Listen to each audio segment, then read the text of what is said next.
Good morning, Faith Family. Today we begin a three-part series in one of my favorite Psalms of all time, Psalm 91. Today we're going to look at the promise of true peace.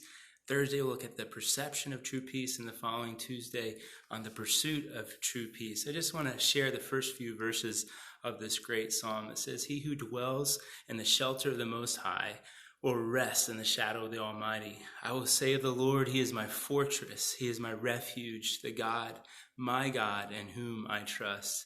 Surely He will save you from the fowler's snare and from the deadly pestilence. He will cover you with His feathers, and under His wings you will find shelter. For His faithfulness will be your shield and your rampart."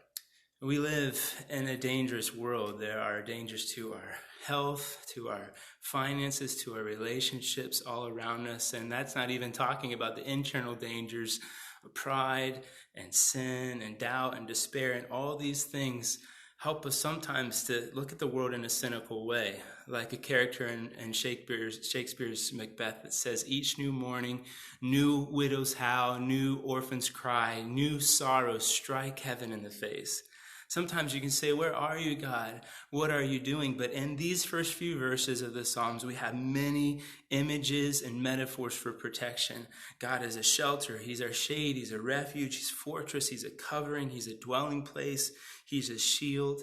I particularly want to look at this image of wings. This particularly comforting, God is not just some powerful force off in the distance, but very near, loving presence, like a mother who covers her young birds with her wings. This is showing us the tender, loving mercy of a God who cares for us. Listen to this image all over the Psalm. Psalm 36:7. "How precious is your steadfast love, O God. The children of mankind take refuge in the shadow of your wings." Psalm 57:1.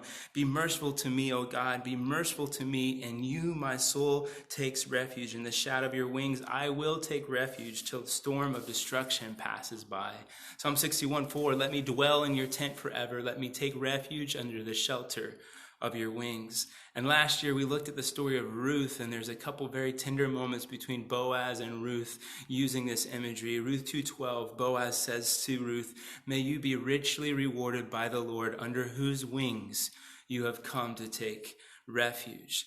And this psalm points us forward to the peace that was found in the Prince of Peace himself, who even after sharing a very tender, intimate time in the upper room the night that he was betrayed, that takes up from John 13 all the way to John 17.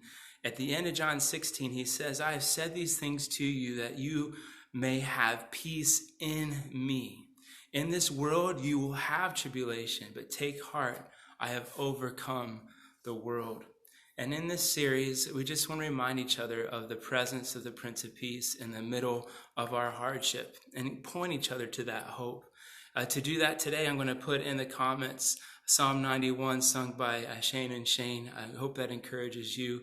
I'm looking forward to keep our eyes on the one who's with us, who covers us in the shelter of his wings. God bless.